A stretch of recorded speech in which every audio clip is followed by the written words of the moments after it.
What's up, y'all? Welcome to another episode of Friday Fuel. Today, I'm talking about 3 healthy habits that you may be doing that may actually be doing you some harm.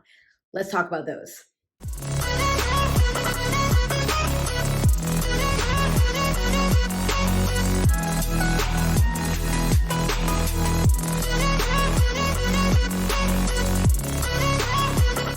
Okay, so number 1. I know all of you guys have been doing such a good job with drinking all of your water. That's amazing. Drinking half your body weight in ounces of water is what we should be aiming for every single day to keep us hydrated and glowing and all of the beautiful things to function in our bodies. But here's the kicker. If you are finding yourself having issues with some digestion still, maybe after every meal you're feeling bloated and really uncomfortable, maybe burpy and other things, it may be because you're drinking too much water during your meals. So, fun fact, your mouth is a part of the digestive system. So when we think about things like saliva, there's literally enzymes in there already breaking down the food for your stomach. So before it gets there, things are already starting to break down through those enzymes in your mouth. Now, here's the kicker. 1, if you're drinking a bunch of water while you are consuming meals, that also dilutes those enzymes. So your mouth isn't able to do the proper job of breaking down the food for your stomach. And what we start to see is a lot of bloating and gassiness because 1, your tummy's filled with water. And then also your mouth wasn't able to do the full job of breaking down all the food. And now your stomach has more of a job to do with all that stomach acid of breaking it down even further. And then we get really uncomfortable. This is also why a lot of us, when we have to go get colonoscopies done and things like that to get all of our insides checked out, oftentimes we're told that we see chunks of food in there. Well, one way to start is maybe just not drinking so much water during your meals. So what I would recommend doing is not drinking water about 10 minutes before your meal. Try and make it through your meal, unless like you're choking to death. Like, go ahead, please drink some water to get everything through. Otherwise, try and enjoy your meal without drinking so much water in the meal process. Okay. Number 2 is let's talk about when you are exercising. So obviously I'm a huge fan of exercise. Move well. Shout out to this shirt. Okay. But let's talk about how it can impact your sleep. Now, a lot of us feel a lot better and we sleep well when we exercise because we have exhausted our bodies, we've relieved a lot of tension. Awesome.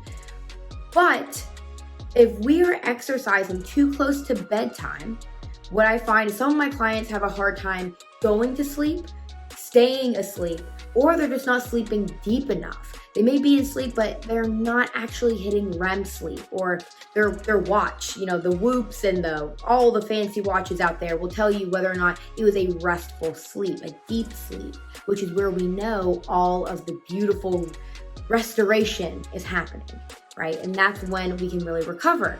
So if you are exercising in the afternoon or in the evenings around dinner time, and you also are having issues going to sleep, staying asleep, and getting deep sleep, you may want to think about moving your exercise time to earlier in the day.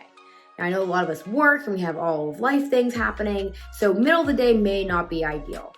But moving it to the morning, don't hate me, I know, but if you move your exercise routine to first thing in the morning and getting it done then, we will then have a natural cortisol level fall in the evening where you may get better sleep there.